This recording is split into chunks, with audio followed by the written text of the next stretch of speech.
Today on Zoom. 1, 2, 3, 4, 5, 6, 7, 8, 9, 10, 11. This is the whole rainforest in Washington State. It rains over 12 feet a year here. Here in Death Valley, we get about 1.5 inches of rain a year. I mean, when you live here, it's like living in an oven. What you doing? Sitting on a red bench. Can I join? Sure. Funding for Zoom is provided by the National Science Foundation, America's investment in the future, the Corporation for Public Broadcasting, a private corporation funded by the American people, and by contributions to your PBS station from viewers like you. Thanks! Hey, I'm Josh. I'm Devin. And I'm Dylan. We're here in Arlington, Vermont. And we're climbing a sugar maple tree. Get ready to zoom! Alini! Hi, Florida! Kaylee! Yeah! Garrett! Hey, Caroline! Rachel! All right! Let's do it! Zoom! Come on and zoom, on and zoom, come on and zoom, on and zoom, come on and zoom, zoom, zoom, zoom. Yeah! Come on and zoom, you call the zoom. Come on and zoom, we're starting soon. Come on and zoom, zoom, zoom, zoom, zoom, zoom, zoom. I'm Alini. I'm Garrett. Zoom. I'm Rachel. Ooh yeah. Hey, I'm Matt. Zoom, zoom. I'm Eduardo. Hi, I'm Kaylee. Yeah. And I'm Caroline. We're all pods into one world now. So let's talk. We want to hear from you. Come on, give it a try. And if you like what you see, turn off your TV and do it. Zoom, zoom, zoom, zoom, zoom. Come on and zoom. Yeah. Come on and zoom. Come on and zoom, zoom, zoom, zoom, zoom, zoom, zoom. Come on and zoom, on and zoom, come on and zoom, on and zoom, come on and zoom, zoom, zoom, zoom.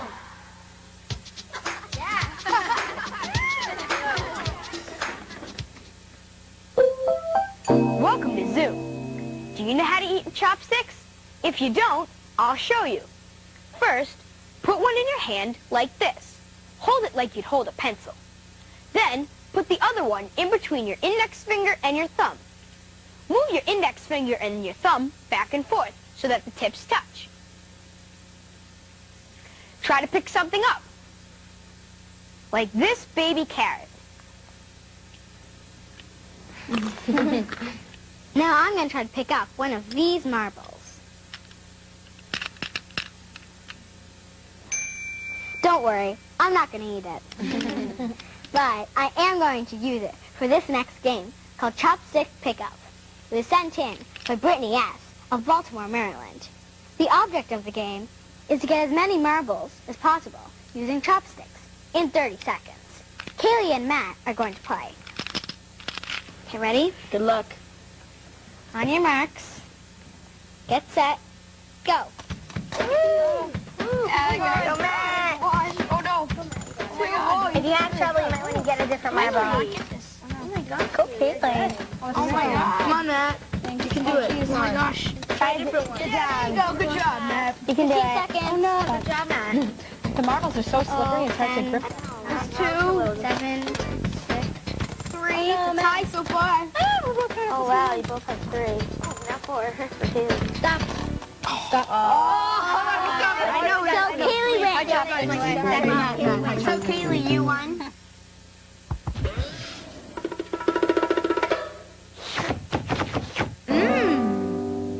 Hi, welcome to Café Zoom. You probably had store-bought peanut butter before, but have you ever thought of making your own homemade peanut butter? We're really excited by this letter that was sent in by Shwaita D, all the way from East London, South Africa. Here's what you'll need to make your homemade peanut butter. 1 1/2 cups of unsalted roasted peanuts, 3 1/2 teaspoons of vegetable oil, and 1/4 teaspoon of salt. First, put all your ingredients into a blender. It might help to put the oil in first so your peanut butter comes out more smooth. Peanuts. Then your salt.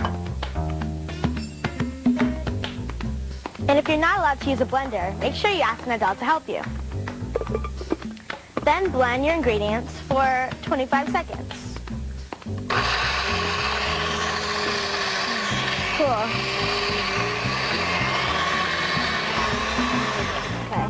Your peanut butter is probably stuck to the bottom, so make sure you completely stop your blender and take it off its stand. And using a plastic spatula, you just want to mix it around so it gets all the peanuts. Like this. It smells really good. Okay, cool. Then you want to mix your peanut butter for 20 more seconds. Okay.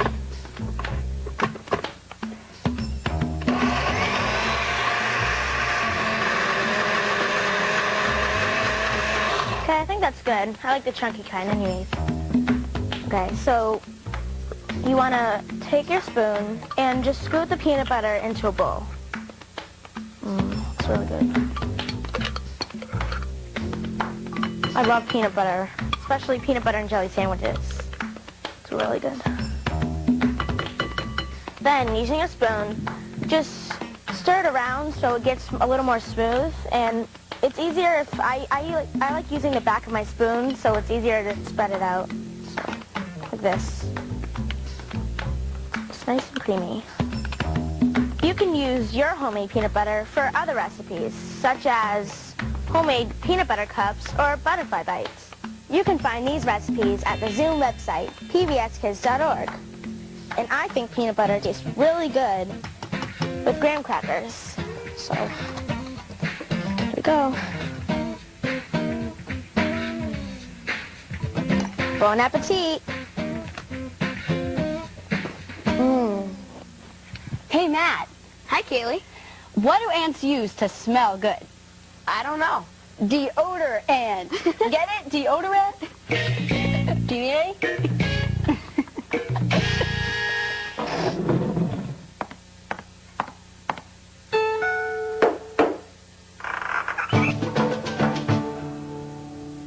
Hello, I'm Teri. I live here in Death Valley, one of the driest and hottest places on Earth.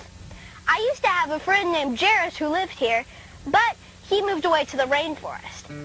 Hi, Jairus. Sometimes I think of you in your nice, cool rainforest. Your friend, Teri. Hi, I'm Teri's friend Jairus. I used to live in one of the driest places in the world, but now I live in one of the wettest places in the world. This is the Hoh Rainforest in Washington State. It rains over 12 feet a year here. It's kind of unusual because it's sunny today. What's neat about it is that it's a temperate rainforest. That means it's never too hot or too cold, and it always rains a lot. Dear Teri, we've just had a ton of rain. Everything in the rainforest seems to be alive. Stay cool. Your friend Jairus. Here in Death Valley, we get about 1.5 inches of rain a year, and everything here has adapted to not need so much water. Death Valley is an extreme desert. I mean, when you live here, it's like living in an oven. The high every day is in the 120s somewhere, so it's really hot. Hi, Jairus. It got up to 120 degrees today. Hey, I was wondering, how long do you think one of those banana slugs would survive out here in Death Valley? Not long. What's neat about banana slugs is that their slime is weird, their color is cool, and the way they move is neat. What's neat about this rainforest is there's lots of animals. Elk, bears, owls, and of course bugs. Ugh. This is a millipede. They spray acid and it unleashes this really bad smell. Dear Teri, the water here is fresh and cold. Not like at Badwater. You know how when you come out of swimming in the sea and you have the salt dries on your skin and you can see the salt and taste the salt? Well, that's kind of like what happened here in Death Valley. This used to be a big lake, but the lake dried up and left the salt. This is a spring that came up out of the ground. and when the water meets the salt, it becomes salty. So that's why they call it bad water.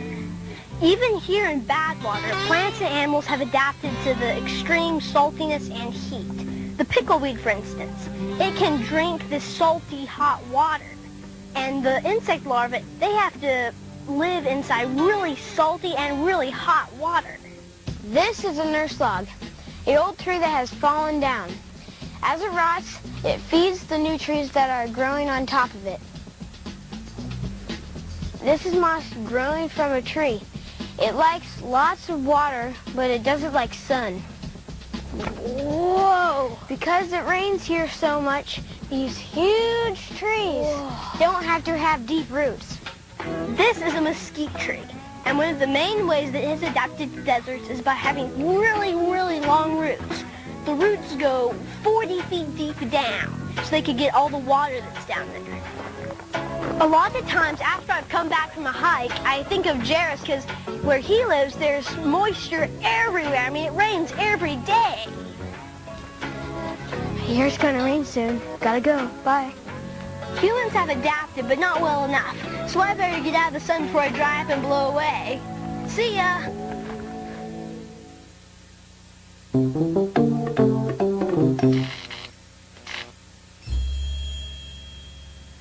Teresa and Jairus live in really different biomes. Where Teresa lives, in Death Valley, California, it's really, really warm, but it doesn't get a lot of rain. In Port Angeles, Washington, where Jairus lives, it's really, really wet, and it's not too hot or too cold. Here's a great way to experiment with how plants grow in different environments. It's called Biome in a Baggie. And Anastasia H. of San Antonio, Texas, emailed us the idea. First, I'm going to show you how to make it, and then I'll show you how to experiment with it. Here's what you need to make your biome in a baggie. The bottom half of a 2-liter plastic soda bottle, some pebbles, potting soil, seeds.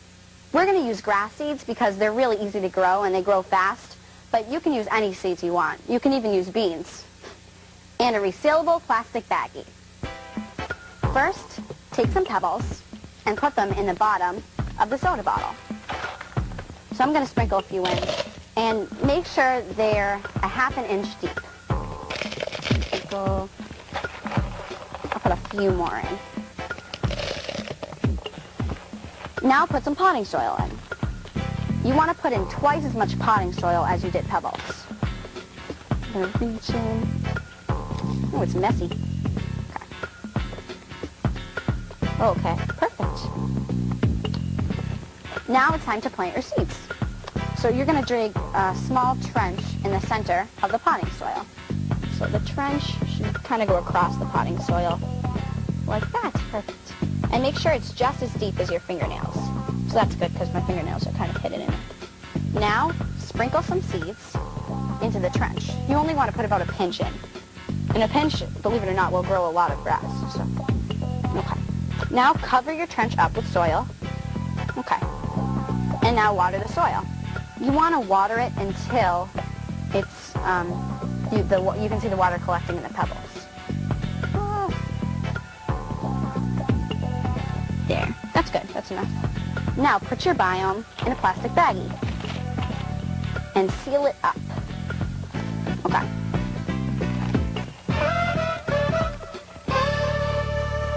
Now you've created an environment for your plants. You won't have to water your plants again because it will just recycle itself. So the roots in the plant, they collect the water from the soil and the pebbles, and they take the water up through the stem. And once it's in the stem, it goes through all the different parts of the plant. And once it gets to the leaves, it will evaporate. Some water evaporates from the soil, too. Once it's done evaporating, the water travels up through the bag, and it forms tiny little water droplets, if you can see them here on the side. That's called condensation. Then the condensation falls back down to the ground, kind of like rain. That's called precipitation. So the water cycle is evaporation, then condensation, and then precipitation. Now put your biome in a sunny place for about 3 or 4 days. In that time period, you'll see your plants start to grow. The great thing about a biome in a baggie is that it has everything that it needs in the baggie. It has water, nutrients from the soil, air in the bag, and it makes its own food from the sun. Here's a cool way you can experiment with your biome in a baggie. Try making a few biomes and change the amount of light and water they get. This will help you understand how the different plants can survive in different environments. We made 3 different biomes. We made them at the same time to see which biome grows grass the best. This biome is made to look like the hot, wet climate of the rainforest. The rainforest got a lot of water, but it didn't get too much light. This biome is made to look like the hot, dry climate of a desert. The desert got a lot of light, but it didn't get that much water. And we also, instead of using potting soil, we put sand in the bottom, and so we could see how the desert really is, because sand is all over the desert. So, and then this one is made to look like the prairie, and you might find a prairie in Nebraska somewhere.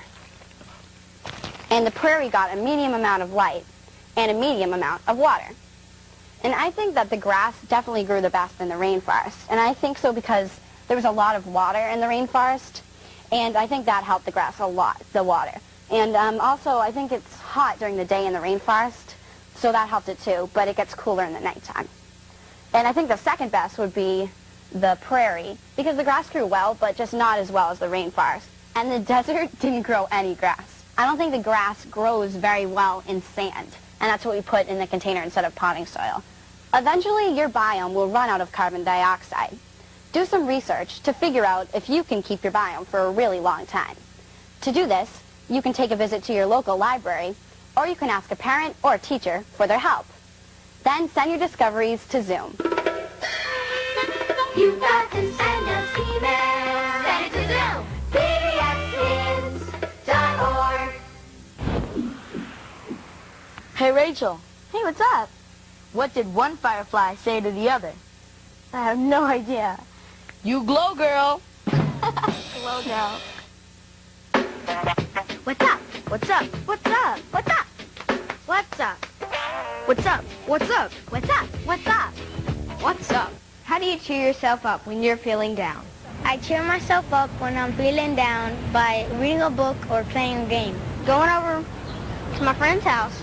I listen to music. I go and get on the phone and talk to my friends. I cheer myself up when I'm feeling down by thinking of all the stuff that I have, and I'm a very lucky person. I have a lot of stuffed animals, so I hug them and I kind of talk to them and tell them how I'm feeling. I go outside and play soccer. If my mom's here, well, I usually just go down and she gives me a hug. I go down in my basement and I watch TV by myself. I go into my room and color. When I'm feeling down, I cheer myself up by playing with my dog.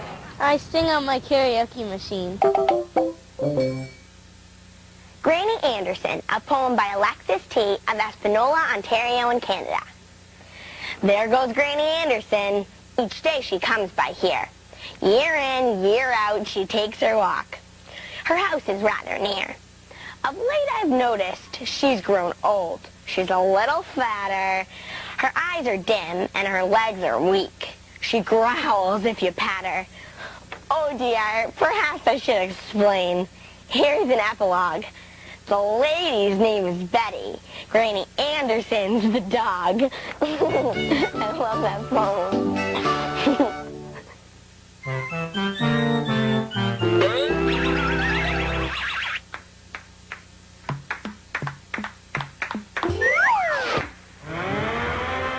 Zoom game.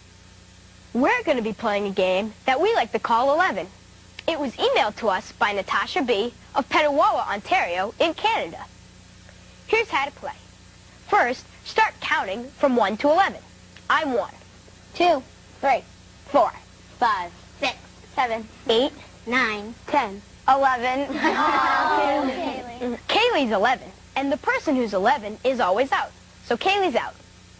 Estuardo is sitting next to Kaylee, so he's going to start the counting for the next round.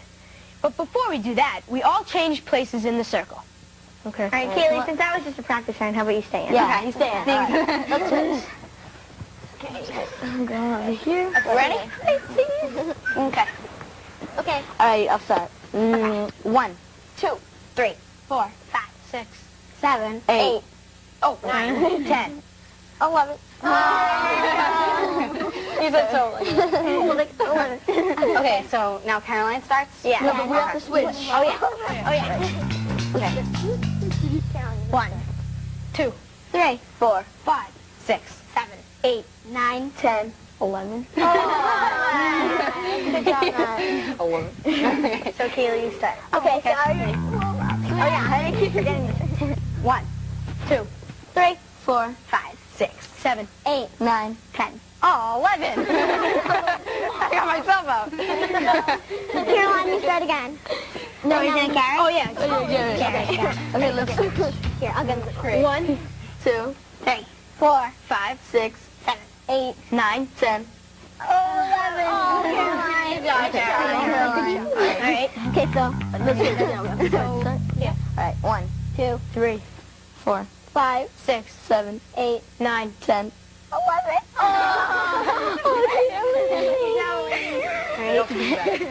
That would be me. Okay. Okay. 1, 2, 3, 4, 5, 6, 7, 8, 9, 10. 11.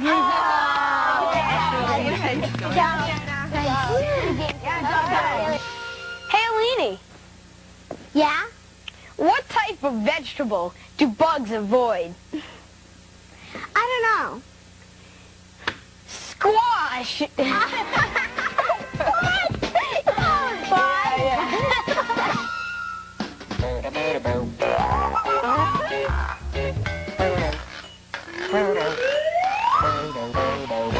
Zoom reviews books.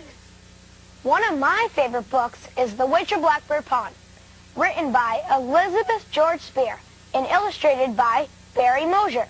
The book starts off over 300 years ago in 1687 with a girl named Kit Tyler who moves from Barbados to Connecticut to live with her cousins. Kit meets and becomes friends with a woman named Hannah Tupper. The townspeople think Hannah is a witch because she has a different religion, so they call her the Witch of Blackbird Pond. I like this book a lot because you can learn about history and have fun while reading it. The book also has some cliffhangers, so it made it suspenseful. Tell us about your favorite book. Send your review to Zoom.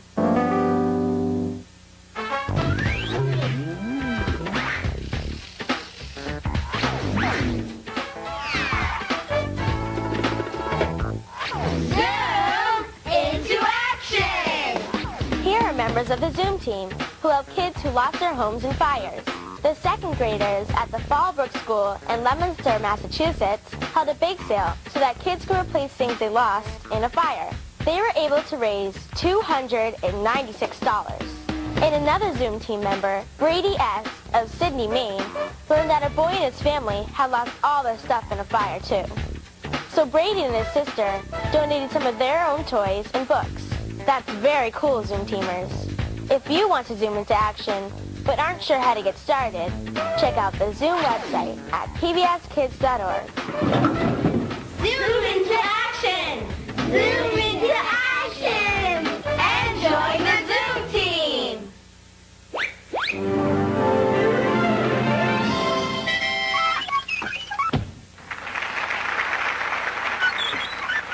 Welcome to Zoom Playhouse. You all must remember our past performances of The Red Bench. Today, we have a new version sent in by Ariel R. of Cedar Park, Texas.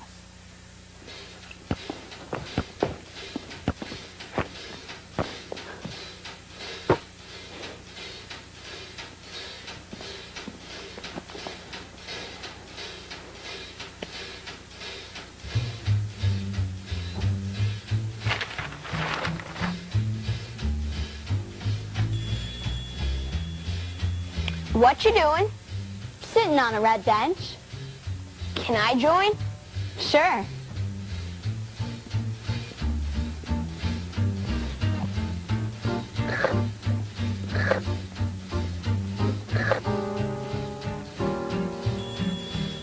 What you doing? Sitting on a red bench. Can I join? Sure.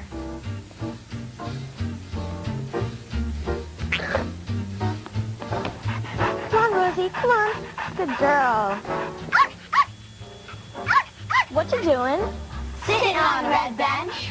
Can I join? Sure.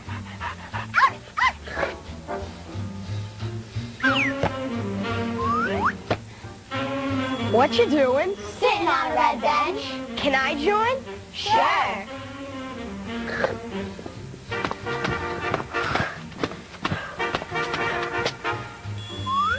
What you doing?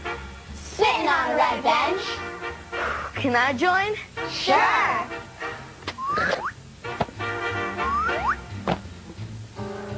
What you doing? Sitting on a red bench. You mean the one my dad just glued back together? Huh?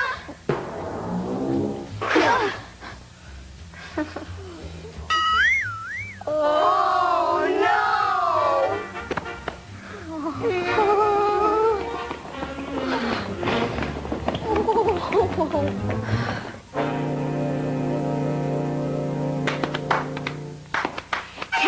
Tell me what to do.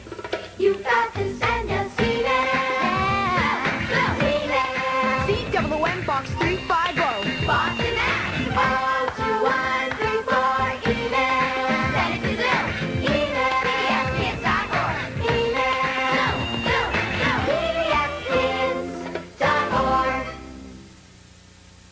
Make your email zoomy. Send a Zoom note to your friends and family. You'll find Zoom notes at the Zoom website, pbskids.org, or America Online, keyword PBS Kids.